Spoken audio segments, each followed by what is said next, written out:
Let's rock. All right, we're back with another motorcycle shootout here at Motorcycle Mall. Today we have a 2025 Kawasaki Ninja 500 and a 2025 CFMOTO 450 SS. CFMOTO really new to Motorcycle Mall, but right out of the gate, it's been a hot seller. Yeah. It really has been an awesome bike to have. Brings another great option for our customers. Yeah, and honestly, a lot of the features and stuff on the CFMOTOs are really solid, and it's great for the price point. You're getting a lot for your money in most of their models and stuff. So yeah. But we got a Ninja here, a Ninja 500, and we sell a lot of Ninja 500s. It's always been a great beginner bike or a starter bike, and good looking, fairing, little upright Yep. seating position for some new riders. And some experienced riders as a great option for, you know, around town or just get where you got to go. Everything. Kind of Yeah, it delivers all around. Looking at the CFMOTO, we have a 449cc two-cylinder inline four-stroke that is liquid cooled. Yeah, of course, Ninja, Kawasaki, the 451cc liquid cooled four-stroke parallel twin here with the Kawasaki. Yeah, and then looking into the horsepower, the CFMOTO is making about 50 horsepower, so fair amount of horsepower for a beginner bike. Listen, I got 51, right? So I have you beat at least by close. 1 horsepower. Yep. Right, Very I close got on you beat horsepower. here with Kawasaki. Torque, we're looking at 28.8 foot-pounds of torque. 31.7 here in Kawasaki. Yeah, so it's, again, very similar. Very close, very close. I got you by a nose, I think. I got you by just again, a little bit. But as long as I finish first, Brandon, I think you're not going to be happy with looking in front to see me passing you just by a nose either. Not even a little bit. They both have slipper clutches, Yeah. both 6-speed gearboxes. So that's very similar for sure. There. Yeah. One thing that I think the CFMOTO has that might be just a skosh better than the 500 is this thing has upside down forks on it. So yeah. You're going to get a little bit more feel when you're on the brakes or absorbing some of the potholes. We have a lot of those in New Jersey. So yeah, 41 millimeter here with Kawasaki, hydraulic telescopic fork. So yeah, I'm thinking you might have the advantage there for sure. Yep, and then again with the rear shocks, this thing has preload adjustable monoshock. Very comparable to Kawasaki's. Yeah, listen, it's you know, bottom link, Unitrack, gas charge shock with adjustable spring preload, but it is very similar between the two.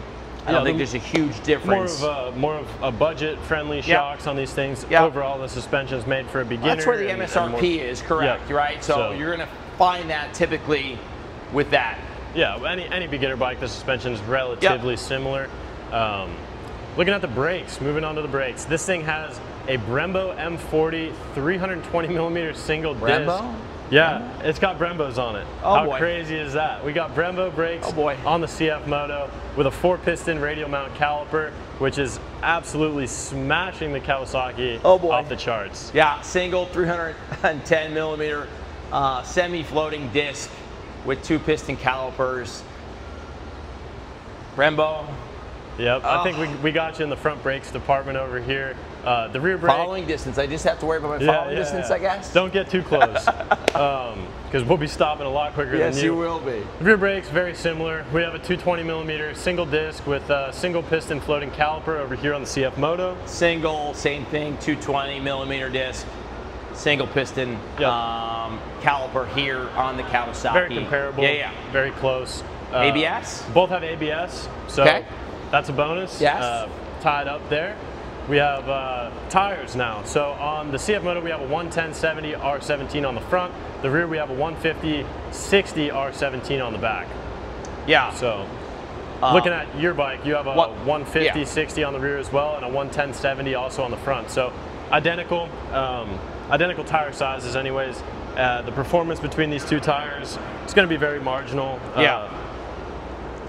I actually don't even know what these tires are here, but they're both beginner spec tires anyways. So what are you saying? You're taking it to the racetrack, you're putting new tires on it? Yeah, if I'm taking either one of these to the track, I'm probably putting new tires on it. I will say on the track, I'd probably trust the Sport Max Dunlops that are on the 500 a little bit more. From factory, 100%. Yeah. Probably have an advantage with those.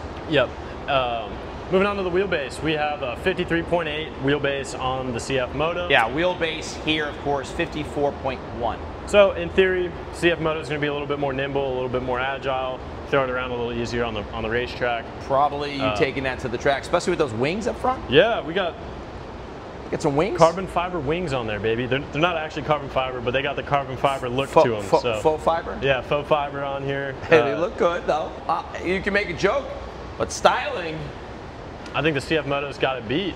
It looks good, and I love the color scheme, and I love the color combination. This is a little bit more bright red, but that's how Cowie goes. Yep, Cowie could be a bright green, stand out. Right? But we're going red on this one. But yeah. So since these are more beginner bikes, what do you think about the seat height? Over here we got 31.3-inch seat height. 30.9. So maybe a little bit better. Correct. For a smaller rider, 100%. Or for somebody who's not as confident in the riding abilities, want to feel more planted to the ground. They want to be planted. So, you're probably feeling more comfortable on the Kawasaki. 100%. For sure. Fuel capacity, we got 3.7 gallons over here. 3.7 as well. So identical. So that's a tie, neck and neck. Neck and neck right there. Curb weight on the CFMOTO is 370 pounds. 377. So we got you beat by 7 pounds, a little bit lighter weight. That could make a big difference. It could. It could make a little bit of a difference. That could make a huge difference. But they say every 7 pounds is 1 horsepower. So there you go. We got one so now you just got one back. Right here. Yeah, right? Because we were ahead by 1. MSRP, that's a good talking point. The CFMOTOs are typically at a very good good budgeted price. Here we have $5,699 MSRP. MSRP $5,299. So we're edged out a little bit by the Cowie. I don't know. It's, it's close, but it's not too far off. But what you're getting on the CFMOTO here, you got a 5-inch TFT display with Bluetooth. So smartphone connectivity here, of course. LCD as well, right? But I think you have me beat. You're it's a little bigger over there. A little bit bigger of an LCD over here. A little bit. You can see a little bit more when it comes to that screen. Yeah, exactly. But either way, they're both very comparable bikes. I think a lot of people that would generally just go right to the Cowie, you should start looking at the CFMOTOs. It's not quite as popular of a brand, I feel like, and sometimes it's cooler to ride the less popular machine. Listen, very well known for their off-road, but they're making big waves when it comes to on-road. You get a lot of bang for your buck. It looks good versus, again, people know Kawasaki for sure. Exactly. So let us know in the comments what you guys are thinking. Which would you rather have, the Ninja 500 or the CFMOTO 450 SS? Be sure to let us know down below. Leave a like, comment, subscribe, and we'll catch you in the next video that we do. See you next time.